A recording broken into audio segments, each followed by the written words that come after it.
Hello students, कैसे हैं आप सब। उम्मीद कर रहा हूं अच्छे होंगे, स्वस्थ होंगे और स्वास्थ्य के साथ साथ अपनी पढ़ाई का ख्याल रख रहे होंगे, भरपूर ख्याल रख रहे होंगे। स्टूडेंट्स, इस वीडियो में हम लोग ये समझेंगे कि ऑक्सो एसिड क्या है। हम यह भी समझने की कोशिश करेंगे कि किसी एसिड के नाम में कब अस, कब इक, कब हाइपो, कब पर लगाते हैं। जैसे कब सल्फ्यूरिक एसिड पढ़ते हैं और क्या ऐसी बात हो जाती है यार कि सल्फ्यूरस एसिड पढ़ देते हैं, कब उसको सल्फेट पढ़ेंगे और कब सल्फाइट पढ़ेंगे। तो आइए शुरुआत किया जाए। तैयार हैं आप लोग? तो सबसे पहले जानेंगे कि ऑक्सो एसिड है क्या।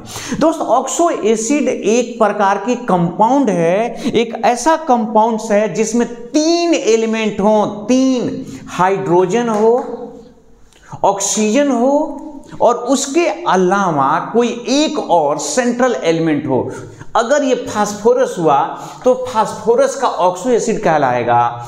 हाइड्रोजन ऑक्सीजन के अलावा अगर सल्फर हुआ तो ये सल्फर का ऑक्सो एसिड कहलाएगा। हाइड्रोजन, ऑक्सीजन और नाइट्रोजन है तो ये नाइट्रोजन का ऑक्सो एसिड कहलाएगा। तो ऑक्सो एसिड एक कंपाउंड है जिस कंपाउंड में क्या रहता है, तो उसमें रहता है हाइड्रोजन, ऑक्सीजन और एक दूसरा एलिमेंट रहता है। ये एलिमेंट जो होता है सेंट्रल एटम होता है और उसी के नाम से उसको ऑक्सो एसिड को जाना जाता है।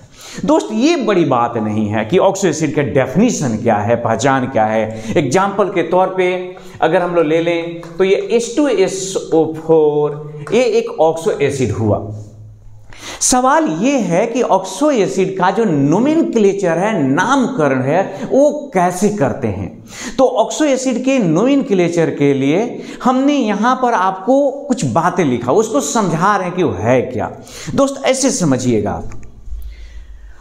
यहां देखिए, मैं इसे मिटा रहा हूं, जरा बोर्ड की तरफ देखिएगा। ये है आपका HClO3। इस कंपाउंड, ये क्लोरीन का ऑक्सो एसिड है। किस चीज का ऑक्सो एसिड है? क्लोरीन का। और इस कंपाउंड का नाम है क्लोरिक एसिड।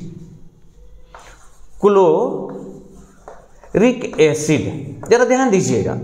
अगर इस क्लोरिक एसिड में एक ऑक्सीजन बढ़ा दें तो हो जाता है HClO4 और इस तरह से HClO4 का नाम हो जाता है पर क्लोरिक एसिड। इसका मतलब ये हुआ कि आप जो है क्लोरिक में, जहां नाम के अंत में जिसमें एक लगा हुआ है, उस कंपाउंड में अगर एक ऑक्सीजन और बढ़ा देते हैं तो उसके नाम के अंत में पर लग जाता है और एक तो रहेगा ही रहेगा। लेकिन अगर इसी में से एक और आप ऑक्सीजन माइनस कर देते हैं तो HClO2 हो गया और इस तरह से इसका नाम बदल गया और हो गया क्लोरस। ये हो गया क्लोरस एसिड। अब जरा ध्यान से देखिएगा, एक से बदल के क्या हो गया, ये अस हो गया। तो किसी भी ऑक्सो एसिड में अगर आपको पता चल गया कि ईक वाला कंपाउंड है, उदाहरण के तौर पे दोस्त आपको पता चल गया कि HNO3 का नाम है नाइट्रिक एसिड, नाइट्रिक एसिड, तो दोस्त इसमें से एक ऑक्सीजन कम करो। हाँ, कम करो और देखो होता क्या है। HNO2 हुआ, नाम होगा अब नाइट्रस एसिड। नाइट्रस एसिड नाम हो गया। मतलब कि एक में से एक ऑक्सीजन कम कर दीजिएगा, नाम हो गया अस। तो यहां पर नाइट्रिक एसिड से नाम क्या हो गया, नाइट्रस एसिड। उदाहरण के तौर पे आपके पास H2SO4 है, आप इसका नाम जानते हैं सल्फ्यूरिक एसिड। सल्फ्यूरिक एसिड हुआ। दोस्त, इसमें से एक ऑक्सीजन हटा दीजिए, ठीक है, और हो गया ये H2SO3। अब इसका नाम क्या होगा, नाम है सल्फ्यूरस एसिड। सल्फ्यूरस एसिड, बस नाम में क्या लग गया, OUS लिखे, यहां पढ़ लीजिएगा, एसिड लिखा हुआ, ठीक है। तो इस तरह से अगर एक वाला कंपाउंड पता हो, उसमें से एक ऑक्सीजन घटा दीजिएगा, नाम हो गया अस। अगर अस वाले में से भी एक कंपाउंड घटा दे दोस्त, नाम हो जाता है हाइपो। अस एसिड, जैसे यहां पर एक और ऑक्सीजन माइनस करिए और अब देखिए हो गया HClO, नाम हो गया हाइपोक्लोरस एसिड, हाइपोक्लोरस एसिड। तो आप समझ गए कि आपको केवल पता लगाना है इक वाला कंपाउंड कि इक किसके नाम में है। अगर इक वाला पता चल गया तो अब आप उसमें एक ऑक्सीजन अगर जोड़ देते हैं, अगर ऐसा कंपाउंड बनता है, पॉसिबल है, तो नाम होगा पर।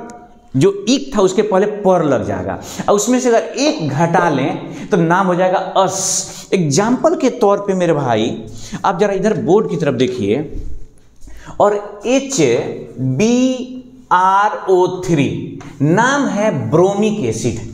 क्या नाम है? Bromic acid. अगर सोचिए हमने क्या किया, इसको HBrO कर दिया, जरा ध्यान से देखिएगा, 3 हैं और उसमें से 2 ऑक्सीजन हमने माइनस कर दिया, तो ईक में से यहां पर द्वारा देखिए ये ईक है और इस ईक में से कितना हमने माइनस कर दिया? 2, तो ये क्या हो जाता है? हाइपो। इसका मतलब इसका नाम अगर ब्रोमिक एसिड है तो हाइपोब्रोमस एसिड है, क्योंकि अगर यहां पर 2 होता तो नाम होता ब्रोमस एसिड और इसमें से एक और घटा दिया गया है और तब हो गया यहां पर HBrO और हाइपोब्रोमस एसिड हो गया। अब आते हैं जरा इसके जो एनायन बनता है उसके नाम के बारे में जरा समझने की कोशिश करते हैं। तो दोस्त बोर्ड पर से अगर आपको कुछ नोट करना है तो नोट करिए, स्क्रीनशॉट लीजिए, क्योंकि हम उसको मिटाने वाले हैं, बस बोर्ड पर की बात मिटाने वाले हैं और कुछ ज़्यादा नहीं।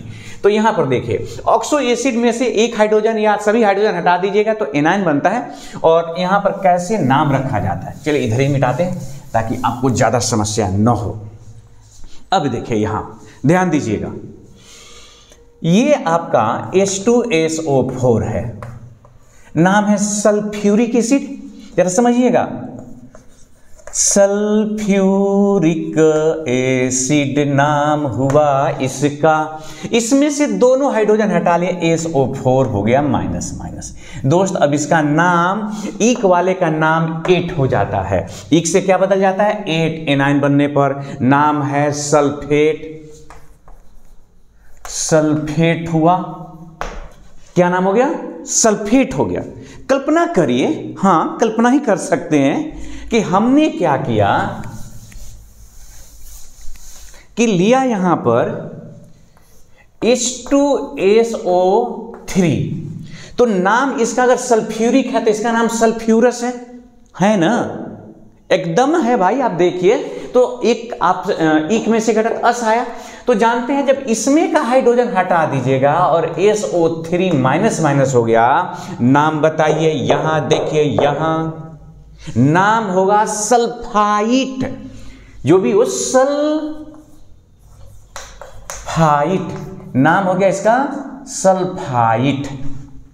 इसका मतलब ये हुआ कि अगर आप इसको कहते हैं H2CO3 को, ये हम मान लीजिए एक पल के लिए ऐसे समझिए, हमको ये पता है CO3 इसका नाम है कार्बोनेट कहते हैं, ये कार्बोनेट आयन है, ये कार्बोनेट आयन है। तो अगर कोई व्यक्ति इसमें H2SCO3 कर दिया तो इसका नाम क्या होगा?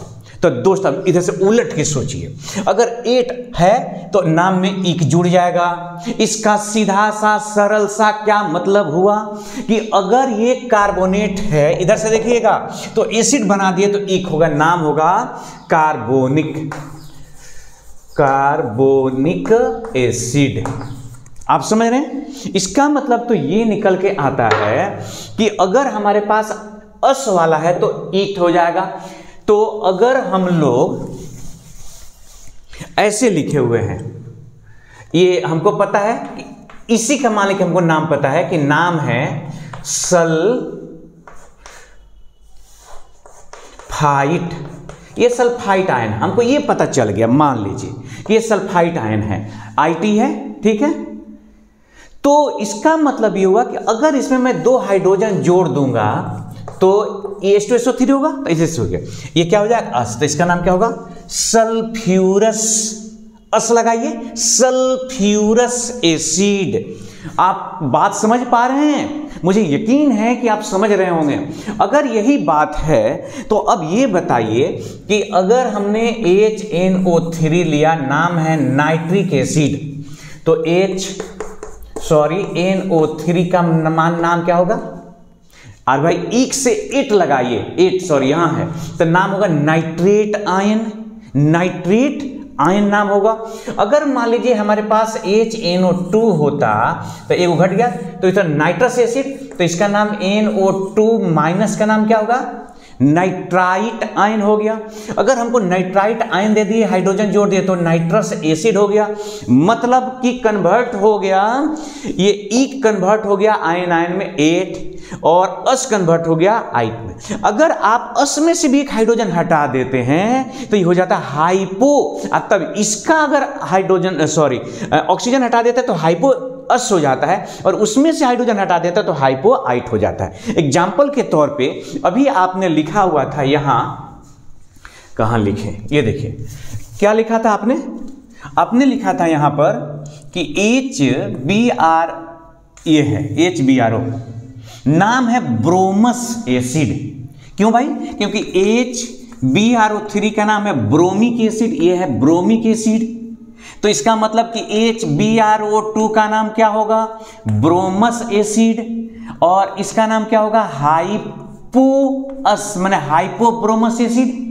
अब हाइपोब्रोमस एसिड में से हाइड्रोजन हटा करके BRO माइनस कर दिया गया, नाम क्या होगा इसका? तो इस कंपाउंड का नाम होगा दोस्त हाइपोब्रोमाइट, हाइपोब्रोमाइट आयन है। समझ रहे हैं ना? ये हाइपोब्रोमाइट आयन हुआ। मैं उम्मीद करता हूं कि आप इसे समझ रहे होंगे कि कब आप नाम में ईक लगा रहे हैं, कब अस लगा रहे हैं। उसी तरह से एक एग्जांपल देखिए, मैं इसको मिटा रहा हूं यहां से, अगर आपको स्क्रीनशॉट लेना है तो ले लीजिए। यहां मिटा रहे हैं, देखिए ये सामने देखिए, H3PO4 नाम है फास्फोरिक एसिड। दोस्त अगर H3PO3 कर दिया तो नाम क्या होगा? Phosphorus acid. अगर सोचिए, जरूर सोचिए, क्यों नहीं सोचिएगा भाई, अगर हमने H3PO2 कर दिया तो हाइपोफास्फोरस एसिड नाम होगा, हाइपोफास्फोरस एसिड। आप समझ रहे हैं ना? तो इस तरह से हमको बस ये ट्रिक है, ट्रिक तो नहीं कहेंगे, कहीं रूल है, उस रूल को आपको समझना होगा, और फिर इसका नाम कुछ नहीं रखा हुआ है। तो हम लोग इस वीडियो में हमने समझा कि ऑक्सो एसिड क्या है, ऑक्सो एसिड के नाम के अंत में कब अस लगाते हैं, कब पर लगाते हैं, कब इक लगाते हैं, कब हाइपो लगाते हैं। हमने यह भी देखा कि ऑक्सो एसिड का एनायन बने तो कब एट लगाते हैं, कब एट लगाते हैं, आईटी लगाते हैं, और कब हाइपो आईईटी लगाते हैं, एट लगाते हैं। स्टूडेंट्स, मुझे यकीन है कि ये आपके लिए काफ़ी ही सूचना वाला, काफ़ी ही जानकारी वाला वीडियो रहा होगा। यदि आपको पसंद आए तो फिर वही बात कहेंगे एक बार कि इसे आप लाइक तो कर दें, कमेंट में कुछ बातें लिखना है तो लिख दीजिए, साथ में सब्सक्राइब न किए हो तो सब्सक्राइब कर लें। फिर भेंट होगी एक और भी इंटरेस्टिंग वीडियो के साथ, अगले वीडियो में आपसे भेंट होगी हमारी। तब तक के लिए अपना ख्याल रखिए, हंसते रहिए, मुस्कुराते रहिए। धन्यवाद।